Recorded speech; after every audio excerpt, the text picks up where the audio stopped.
نحمده ونصلي ونسلم على رسوله الكريم أما بعد فأعوذ بالله من الشيطان الرجيم بسم الله الرحمن الرحيم حرمت عليكم الميتة والدم ولحم الخنزير وما أهل لغير الله به والمنخنقة والموقوذة والمتردية والنطيحة وما أكل السبع إلا ما ذكيتم وما ذبح على النصب وأن تستقسموا بالأزلام ذلكم فسق اليوم يئس الذين كفروا من دينكم فلا تخشوهم واخشون اليوم أكملت لكم دينكم وأتممت عليكم نعمتي ورضيت لكم الإسلام دينا فمن اضطر في مخمصة غير متجانف لإثم فإن الله غفور رحيم۔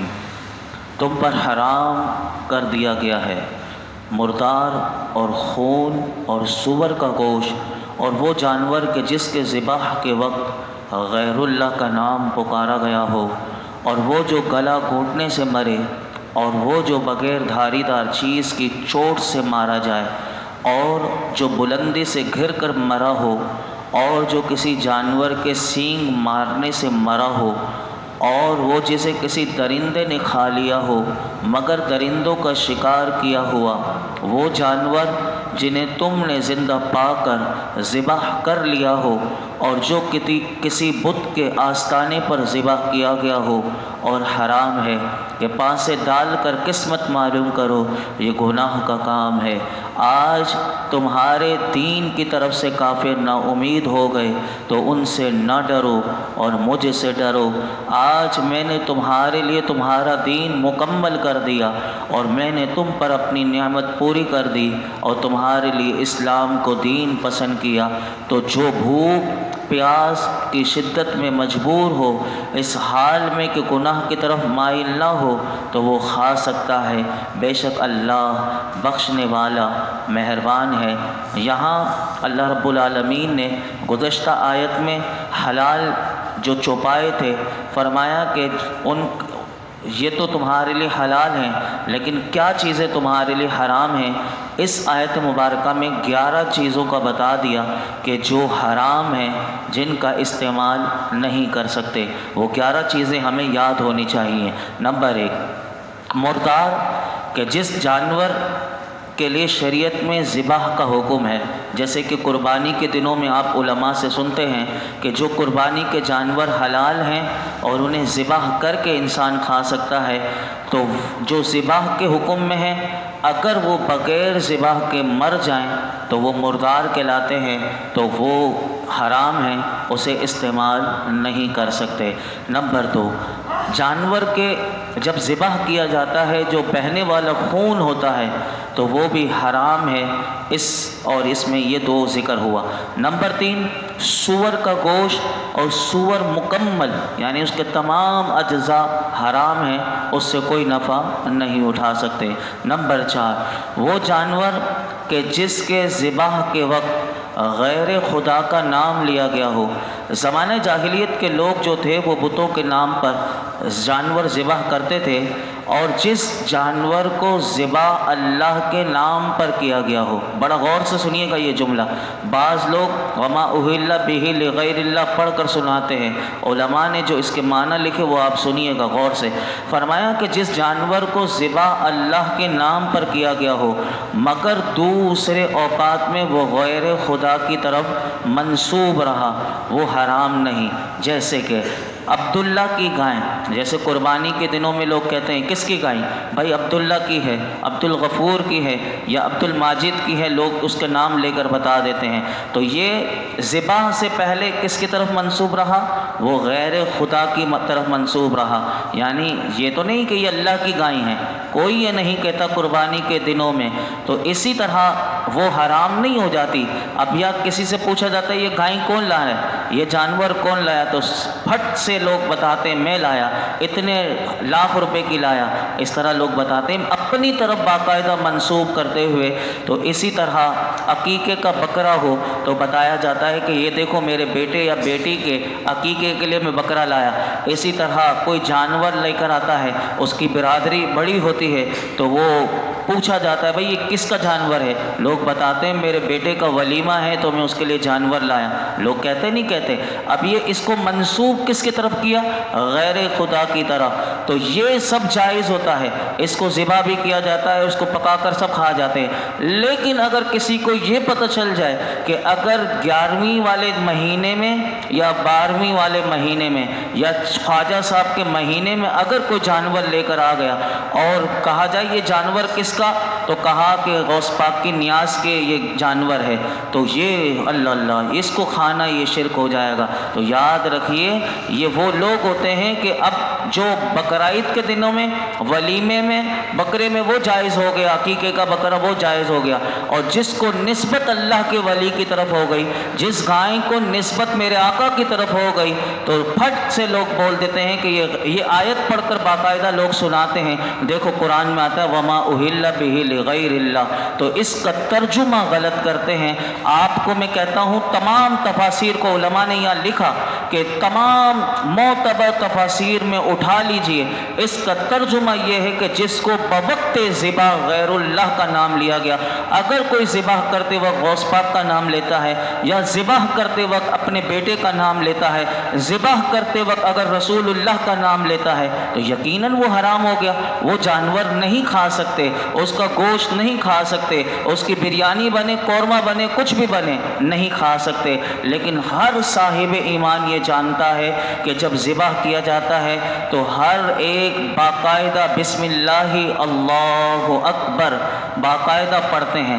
کوئی کسی ولی کا نام، کسی میرے آقا کا نام، کسی اپنے بیٹے کا نام کوئی نہیں لیتا، یہ سب کو پتہ ہے. لیکن ایسی نیازوں کو لوگ پتہ نہیں اپنی زبانوں کو گندا کرتے ہوئے کیا کیا کہہ جاتے ہیں کہ اس سے اچھا ہے کہ گوبر کھا لو، اس سے اچھا ہے یہ کھا لو. پتہ نہیں ایسی ایسی باتیں ہم سنتے ہیں لوگوں کی. تو یہ اس طرح ان نیازوں کو لوگوں کو کہا جاتا ہے. تو یاد رکھیے کہ جب تک اگر اس کے ذبح کے وقت اگر کسی غیر اللہ کا نام لیا گیا تو پھر وہ حرام ہے. یہ بات ہمیں یاد ہونی چاہیے. تو ذبح کی قید نہیں لگائیں گے ترجمے میں تو ترجمہ بھی بدل جائے گا اور مفہوم قرآن کو بدلنے والے وہ لوگ ہوں گے. تو ایسے لوگوں کو اللہ عقل سلیم عطا فرمائے. 5ویں چیز جو حرام ہے یاد رکھیے، یہ ساری اللہ نے بیان کر دی، باقی حلال ہے. یہ جو حرام ہے وہ اللہ نے ہمیں بتا دیا، ان سے بچنا ہے. یہ حرام ہے تو حرام ہے، اب اس کو کوئی حلال نہیں کر سکتا. 5ویں چیز، کسی جانور کو گلا گھونٹ کر مار دیا گیا ہو، کسی نے اس کا رسی سے گلا گھونٹ دے یا کسی بھی طریقے سے، وہ جانور بھی حرام ہے. نمبر 6 جو اس آیت میں بیان ہوا، وہ جانور کہ جس کو لاٹھی سے مارا جائے، پتھر سے مارا جائے، ڈھیلے سے مارا جائے، گولی سے مارا جائے، چھرے سے مارا جائے یا بغیر کسی دھاردار چیز سے مار دیا گیا ہو، وہ جانور بھی حرام ہے. 7ویں چیز جو حرام ہے جو اس آیت میں بیان ہوئی کہ جو جانور گر کر مر جائے، چاہے وہ پہاڑ سے گرے یا کنویں میں گر جائے، اگر وہ گر کر مر گیا تو وہ بھی حرام ہے. اسی طرح 8واں جو چیز حرام ہے، وہ جانور کہ کسی دوسرے جانور نے اسے سینگ مارا، اب اس جانور کو سینگ دوسرے جانور نے مارا، اب اس کے صدمے سے وہ مر گیا، وہ جانور بھی حرام ہے. 9واں جو حرام ہے، فرمایا کہ وہ جسے کسی درندے نے تھوڑا سا کھایا، جیسے کسی کا جانور تھا، گائے تھی یا کچھ بھی تھا، اب کوئی درندہ آ گیا، فرمایا اس میں سے کھایا، اگر اس کے زخم سے کسی درندے نے اس جانور کو کھایا، اس کے زخم سے وہ جانور مر گیا تو حرام ہے. لیکن آپ نے اگر دیکھا کہ کسی درندے نے کھایا، وہ جانور مرا نہیں، ابھی زندہ ہے، اگر اسے ذبح کر دیا گیا تو وہ حلال ہے، اسے کھایا جا سکتا ہے.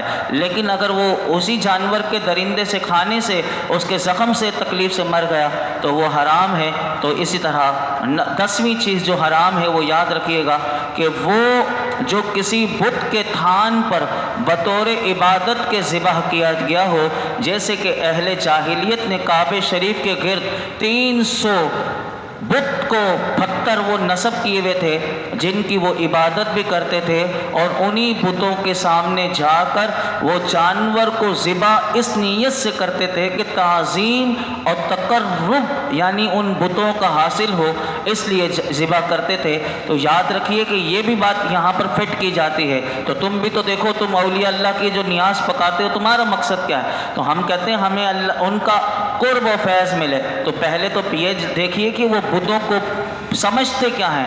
ہم جو اولیاء اللہ کے لیے نیاز کرتے ہیں تو ہمارا عقیدہ یہ ہوتا ہے کہ ہمیں وہ اللہ کے ہی بندے ہیں۔ سب سے پہلا یہ تو بتوں کو خدا مانتے تھے، یہ سب سے پہلا عقیدہ یاد رکھیے، جو کہ کفریہ عقیدہ ہے۔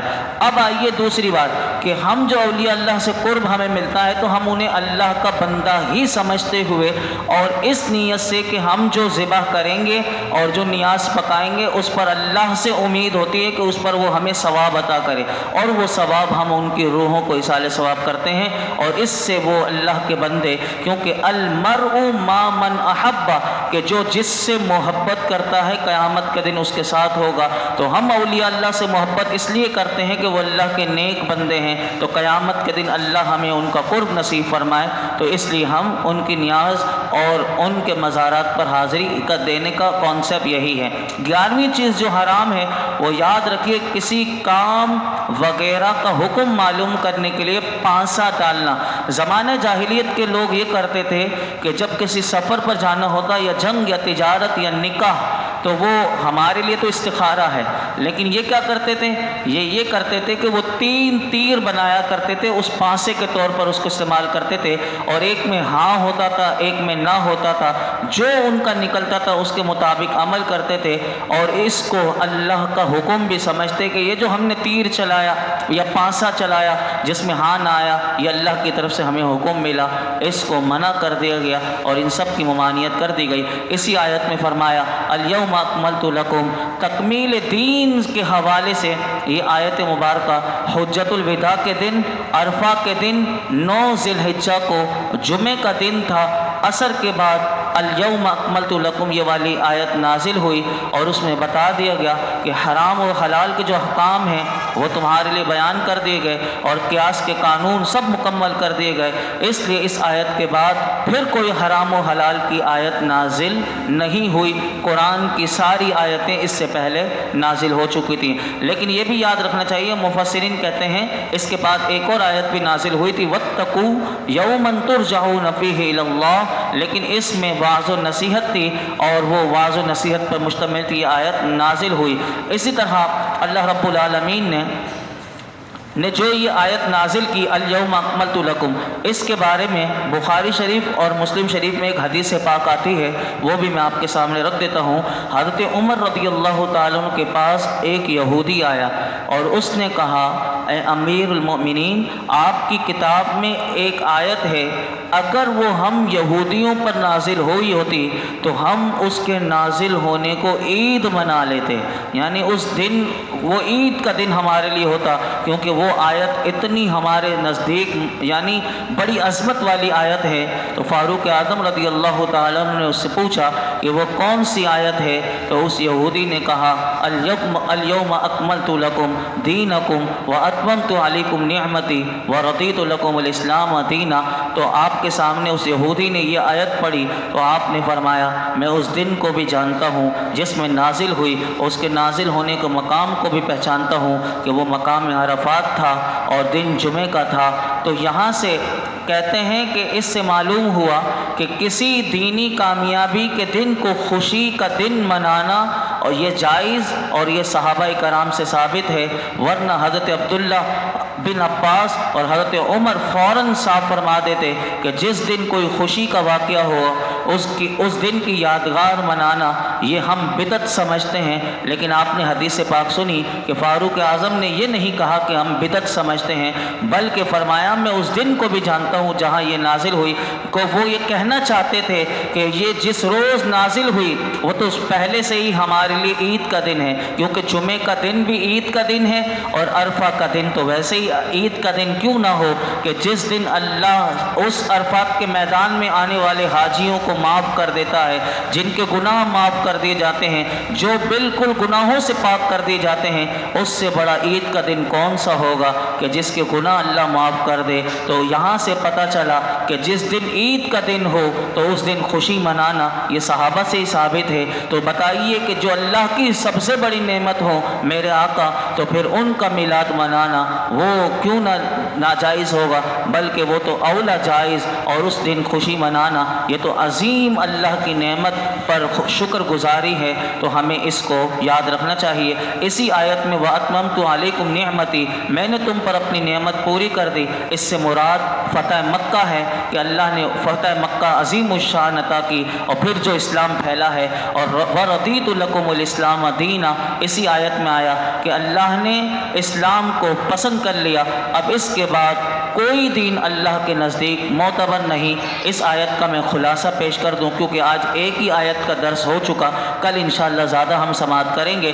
وَرَضِيتُ لَكُمُ الْإِسْلَامَ دِينًا سے علماء نے کہا کہ کچھ احکام ہمیں معلوم ہوئے۔ نمبر 1، پہلا یہ کہ صرف اللہ کو جو پسند ہے وہ دین محمدی کی صورت میں دین پسند ہے، باقی سب دین اب ناقابل قبول اللہ کے نزدیک ہیں، پہلی بات۔ دوسری بات فرمایا کہ اس آیت کے نازل کے بعد اب قیامت تک اسلام کا کوئی حکم منسوخ نہیں ہو سکتا۔ کوئی یہ کہے کہ یہ اسلام کا یہ حکم اب منسوخ ہو گیا تو یاد رکھیے دین پورے کا پورا نازل ہو گیا، اب کوئی احکام بدل نہیں سکتا اللہ کا، یعنی اس قیامت تک اسلام کا کوئی حکم منسوخ نہیں ہو سکتا۔ تیسرا، علماء کہتے ہیں اصول دین میں کمی زیادتی نہیں ہو سکتی، لیکن یہ ہے کہ فرعی مسائل جو علماء نکالتے رہتے ہیں اس میں اجتہاداً وہ نکلتے رہیں گے اور اس میں لوگوں کو حل ملتا رہے گا۔ چوتھی بات یہ بتا دی کہ سید المرسلین صلی اللہ علیہ وسلم کے بعد کوئی نبی نہیں بن سکتا، کیونکہ دین کامل ہو چکا۔ سورج نکل آنے کے بعد اب چراغ کی ضرورت نہیں، جب میرے آقا آ گئے تو اب کسی جھوٹے نبی کی کوئی ضرورت نہیں۔ تو یہاں سے یہ بھی پتہ چلا کہ قادیانی ہو یا جتنے یہ جھوٹے نبی کے دعوے کرنے والے ہوں، تو اس سے پتہ چل گیا کہ دین تو کامل ہو چکا۔ جب وہ حضور چراغ بن کر آ گئے، سورج بن کر آ گئے، تو اب کسی چراغ کی ضرورت نہیں ہے۔ تو یہ جو اگر یہ سمجھے کہ دین ناقص ہے، نہ سمجھے، تو ان کی عقل نہ سمجھ ہے۔ اور پانچویں بات یہ بھی علماء نے اس سے نکالی کہ اگر کوئی اسلام کو چھوڑ کر لاکھوں نیکیاں کر لے وہ اللہ کو پیارا نہیں ہو سکتا، کیونکہ اسلام جڑ ہے، اعمال شاخیں ہیں، اور پتے اور جڑ کٹ جانے کے بعد شاخوں اور پتوں کو پانی دینا یہ بیکار ہے۔ اور اسی آیت کا جب اختتام ہوتا ہے تو وہ یہ ہوتا ہے، تو جو بھوک اور پیاس کی شدت میں مجبور ہو، اس سے کیا مراد ہے؟ یاد رکھیے کہ کسی کو حلال کھانے کے لیے نہ ملے، اب وہ مر رہا ہو اور اس کی جان صرف حرام کھانے سے بچ سکتی ہے، تو علماء نے یہ قرآن کی اس آیت سے بتایا کہ وہ اتنا کھا سکتا ہے حرام کہ جس سے اس کی جان بچ جائے۔ ایک دو نوالے سے بچتی ہے تو وہ ایک دو نوالے کھائے گا، تیسرا نوالا نہیں کھا سکتا۔ دو نوالے سے اگر اس کی جان بچتی ہے تو جان بچانا فرض ہے۔ اگر حرام کھا کر بھی دو نوالے، اگر کوئی حلال کا ذریعہ نہ بچے، لیکن فی زمانہ ایسا ہے نہیں، اللہ نے ایسے اسباب پیدا کیے ہوئے ہیں، ہر جگہ کھانا مل جاتا ہے، بندہ کھا سکتا ہے۔ یہاں تو ہمارے یہاں تو لوگ یہ حرام پیشہ بھیک مانگنے کو وہ ہاتھ پھیلانا بہت آسان سمجھ لیا ہے۔ تو اللہ رب العالمین ہم سب کو غور و فکر کی توفیق عطا فرمائے۔ الحمدللہ رب العالمین والصلاة والسلام علی سید الانبیاء والمرسلین وعلی آلہ واصحابہ اجمعین۔ یا اللہ پاک جو کچھ ہم نے مولا کریم آج ایک آیت مبارکہ میں 11 حرام چیزیں سنی، اللہ ان حرام چیزوں سے ہمیں بچنے کی توفیق عطا فرما۔ مولا کریم حلال ہمیں عطا فرما، رزق حلال وسیع عطا فرما۔ مولا کریم اتنا عطا فرما کہ ہم تیری مخلوق میں تیرے بندوں کو دینے والے بن جائے۔ یا اللہ ہماری جھولیوں کو بھر دے، ہمارے رزق دسترخوان کو وسیع فرما، ہمیں زندگی میں کسی کا کسی لحاظ سے محتاج نہ کرنا۔ اے اللہ مرتے دم تک مولا کریم اپنا فضل و کرم ہمارے شامل حال فرما۔ مولا کریم تو ہم سے راضی ہو جا، ہمارے گناہ معاف کر دے، ہماری بے حساب مغفرت فرما، ہمارے والدین کی مغفرت فرما، میرے آقا کی تمام امت کی مغفرت فرما۔ مولا کریم اس درس قرآن کی برکت سے یہ جتنے حاضرین موجود ہیں ان کی جو حاجتیں ہوں تمنائیں ہیں، مولا کریم اس درس قرآن کی برکت سے ان کی حاجتوں کو تمناؤں کو پورا فرما۔ ہم سب کے مولا کریم پریشانیاں بیماریاں دکھ تکلیف دور فرما دے، ہمیں سکون والی خوشگوار نیکیوں والی راہ راحت والی، عزتوں والی، برکتوں والی زندگی و موت نصیب فرما۔ وصلی اللہ تعالی علی خیر خلقہ محمد وعلی آلہ